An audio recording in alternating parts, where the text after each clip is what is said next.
laki-laki.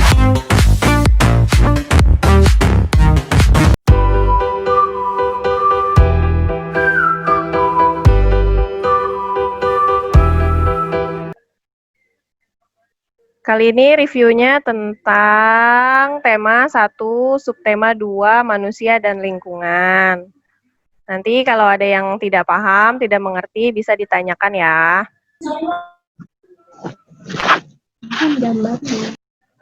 Nah, untuk minggu lalu, kita sudah pernah membahas tentang ide pokok, yaitu teks yang berjudul tentang bersepeda. Kalian diminta untuk mencari ide pokoknya ya. Nah, ini untuk yang paragraf 1 sudah disediakan di buku paketnya. Paragraf 1 itu ide pokoknya yang mana saja. Nah, ini ya sudah Ibu blok ya. Bersepeda merupakan kegiatan yang menyenangkan sekaligus menyehatkan. Nah, ini untuk paragraf yang kedua. Di sini Bu Guru sudah berikan tanda. Ini yang Bu Guru blok yang berwarna biru, ini adalah kalimat utamanya. Bersepeda dapat mengencangkan otot-otot tubuh. Ibu sambil jelaskan, kamu sambil buka lagi materi yang ini nih. Yang bersepeda dapat mengencangkan otot. Ya, sambil dibuka lagi tugasnya. Nah, untuk yang paragraf 2, bersepeda dapat mengencangkan otot-otot tubuh. Apa ide pokoknya?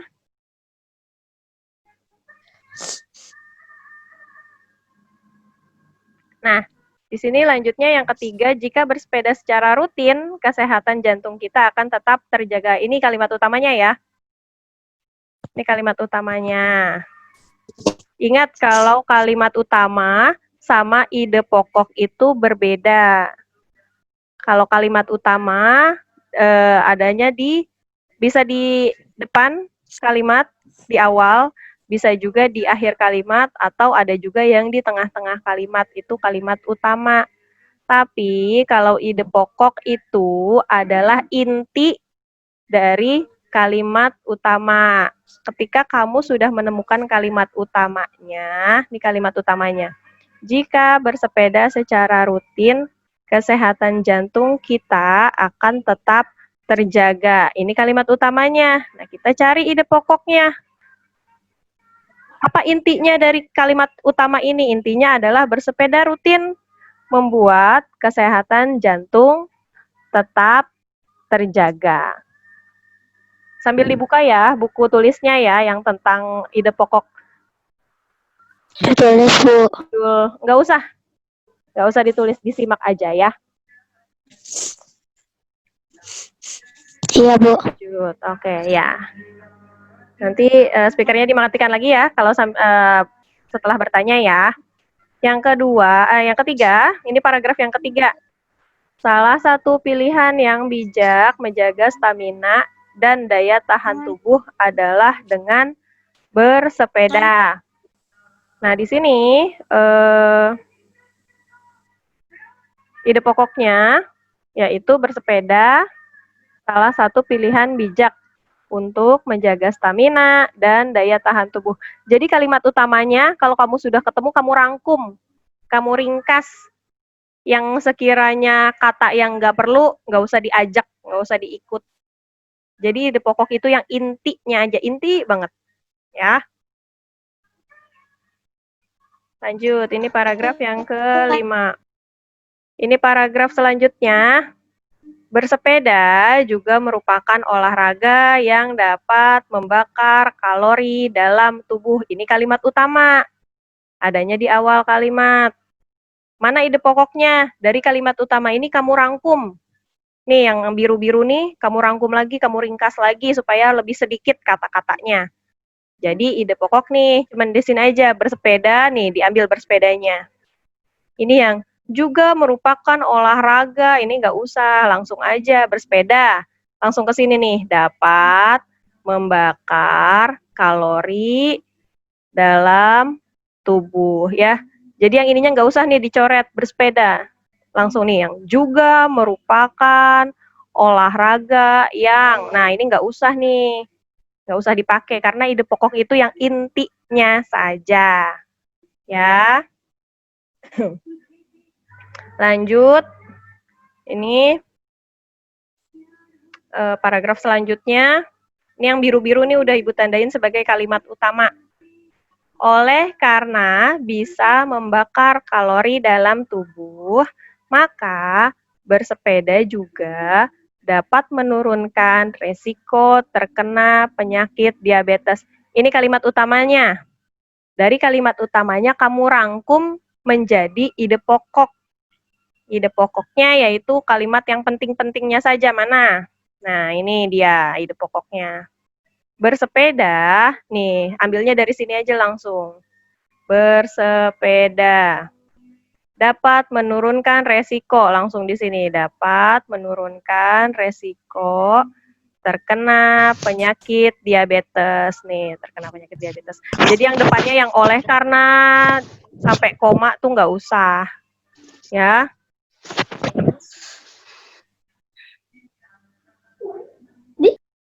Paragraf selanjutnya nih, yang Ibu beri warna biru ini adalah kalimat utama. Manfaat bersepeda lainnya adalah mengurangi stres. Nah, dari sini rangkum lagi kalau bisa dirangkum. Mana yang kalimat yang harus diikutkan di ide pokok, mana kalimat yang tidak perlu, mana kata yang tidak perlu ada di ide pokok. Nah, ini ide pokoknya. Bersepeda, langsung dari sini nih, bersepeda. Nih, mengurangi stres, dapat mengurangi stres ya, sampai situ aja.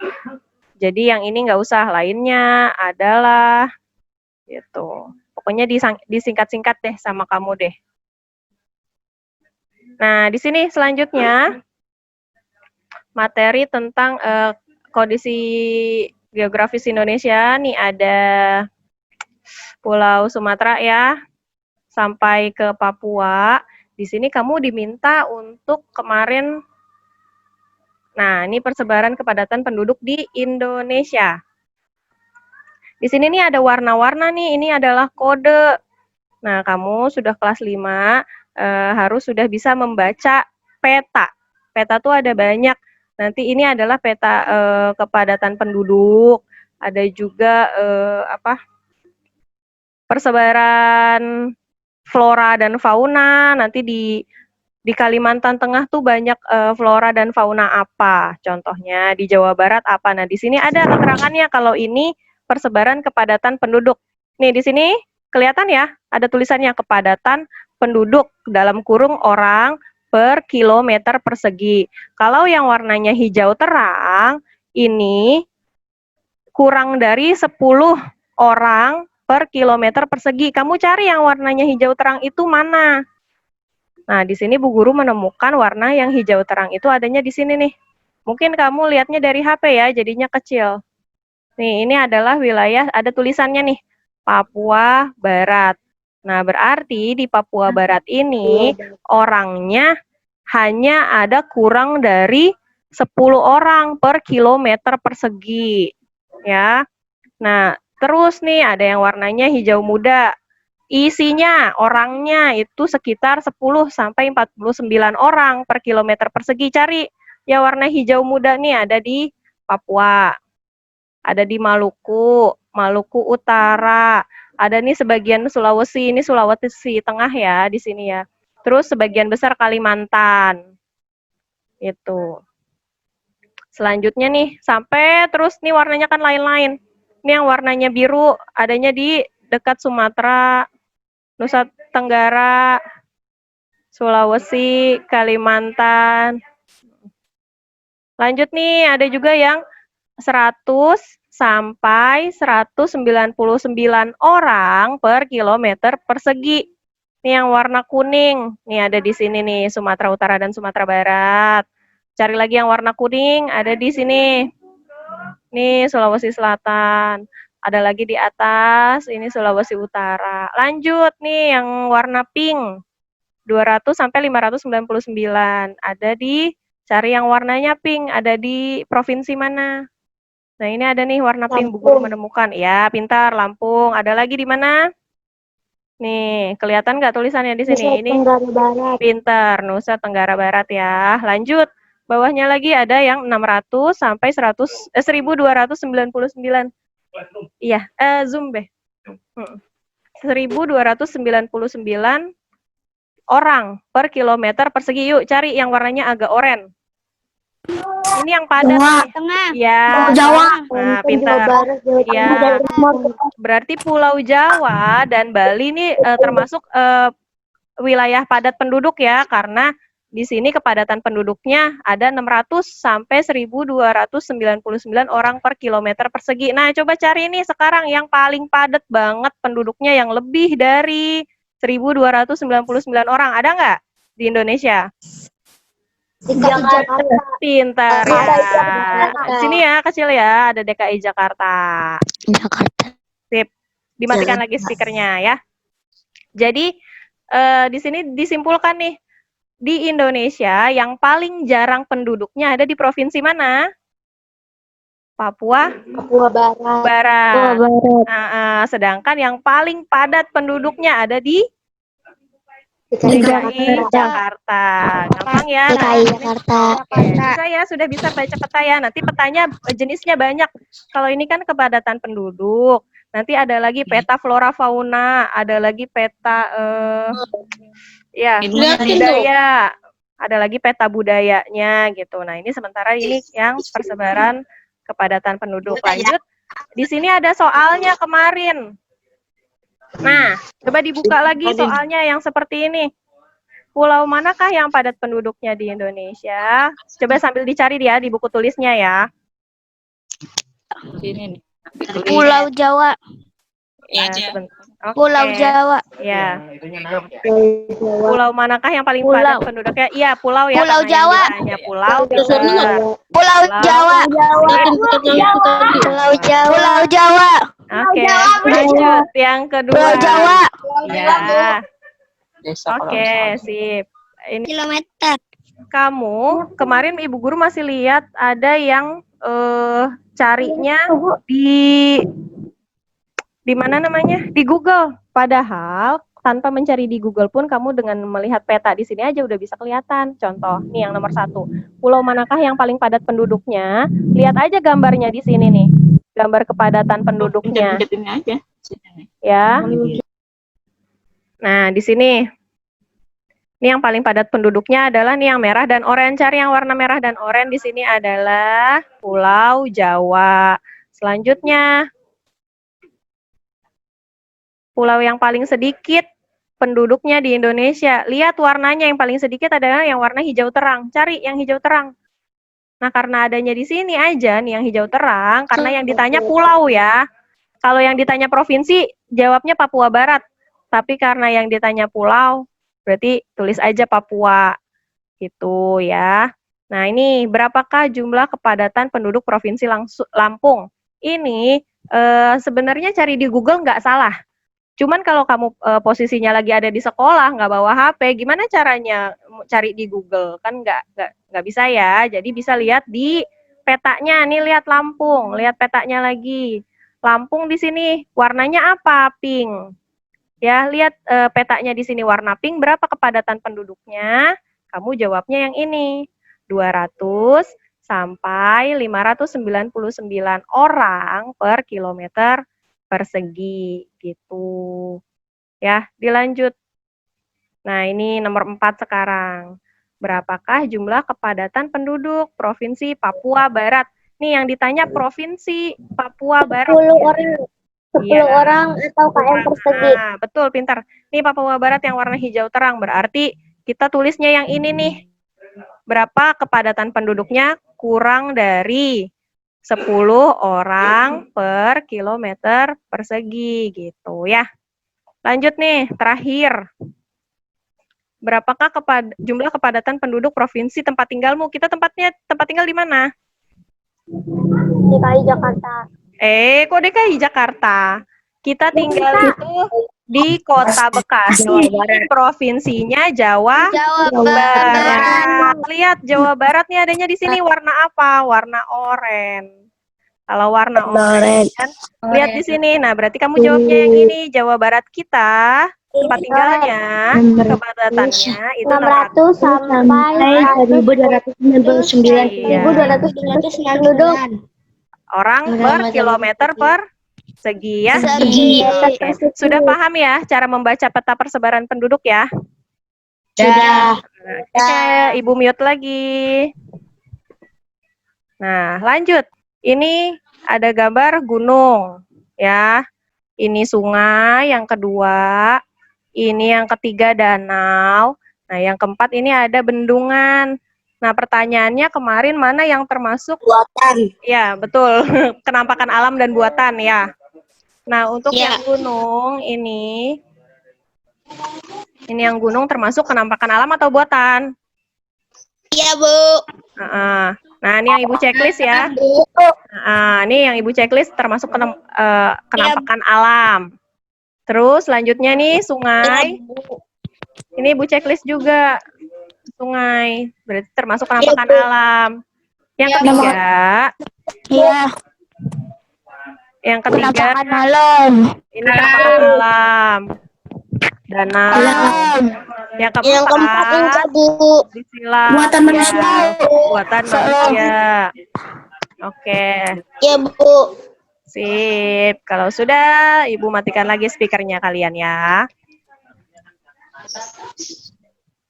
Lanjut. Kemarin setelah gambar kan ada diminta kamu. Nih ya, tadi sudah ya. Nah, ini nomor 1. Nomor 1 dilihat. Pertanyaannya, kenampakan alam apakah yang tampak pada gambar di atas? Tadi ada berapa kenampakan alamnya? Ada 3, yaitu gunung, danau, dan sungai ya. Lanjut, kenampakan buatan apakah yang nampak pada gambar di atas?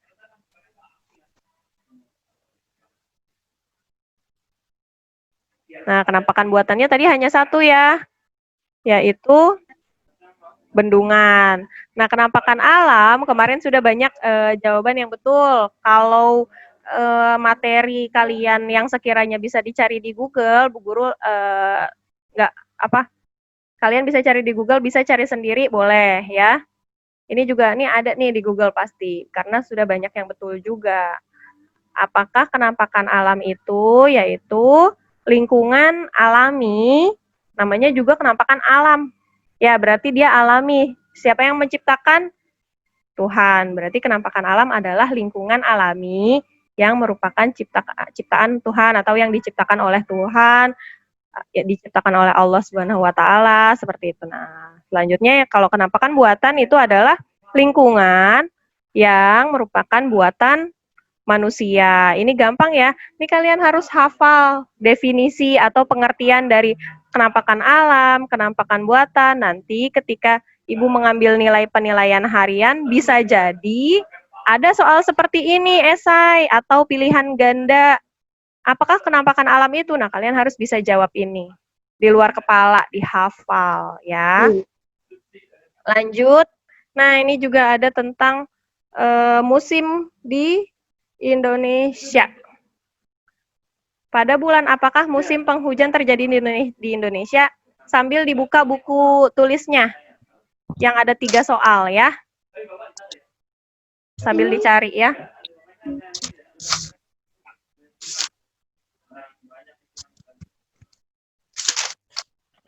Halaman itu. Bulan Februari.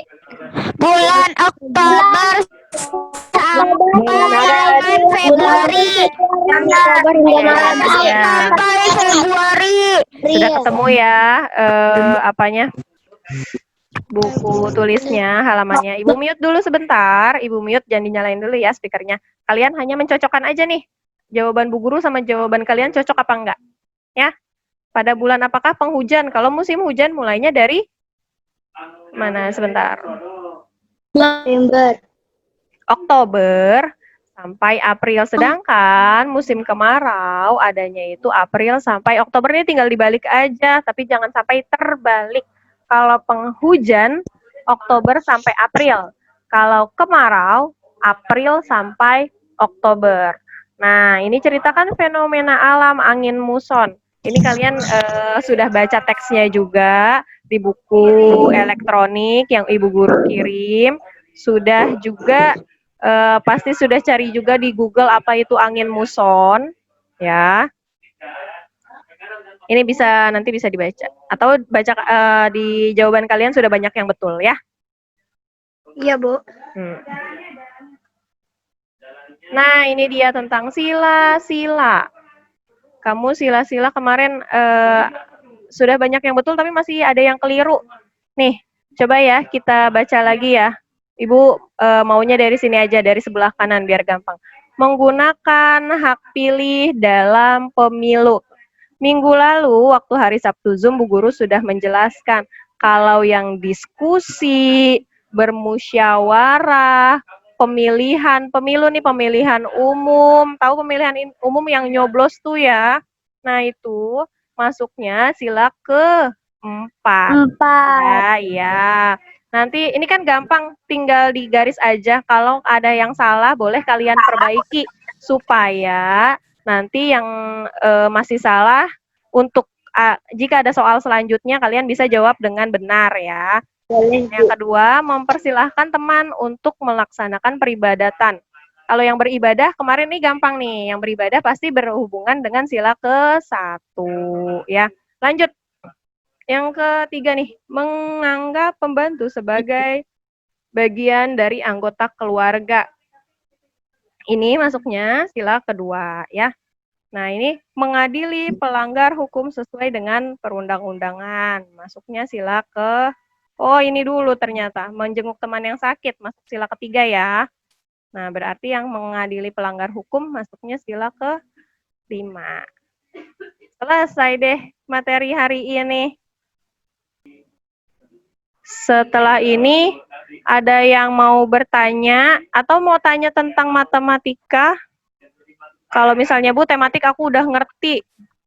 Bu, aku mau tanyanya tentang matematika aja itu boleh. Ya, silahkan langsung. Iya, sebut namanya dulu sayang. Hidara Safitri, Bu. Kelas 5B. Ya. Untuk pecahan yang matematika itu kalau misalnya pembilang yang atas lebih besar dari yang bawah itu nggak apa-apa, Bu? Nggak apa-apa. Gini, pecahan yang pembilangnya di atas lebih besar dari yang di bawah. Ya, contoh Ibu berikan soal di sini. Misalnya ada angka 5/3.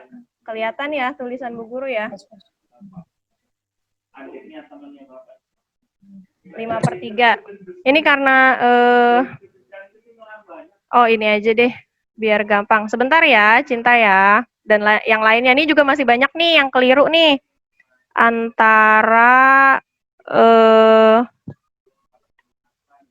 pecahan biasa, pecahan campuran, sama menyederhanakan pecahan kemarin, tugas yang kemarin menyederhanakan pecahan ada beberapa siswa yang keliru. Nih Bu Guru share di ini aja. Sebentar ya. Nih, kelihatan ya tulisannya ya. Misalnya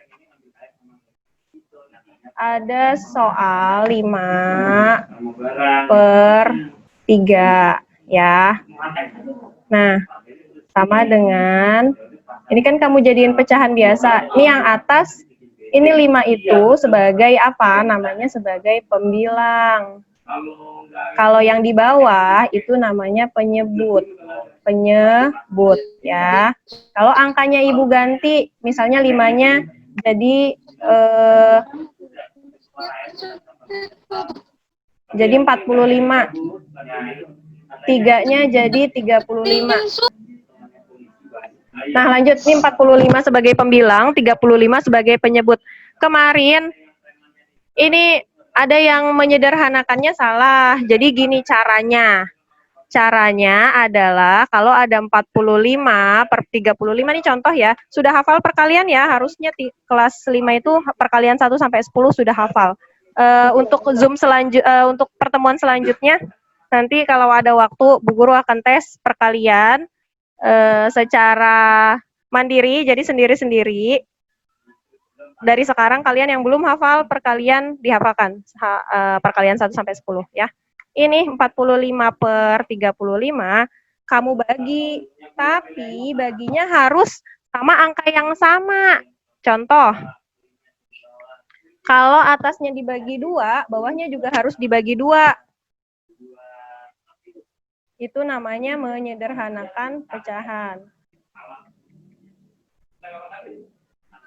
Ya. Nggak boleh.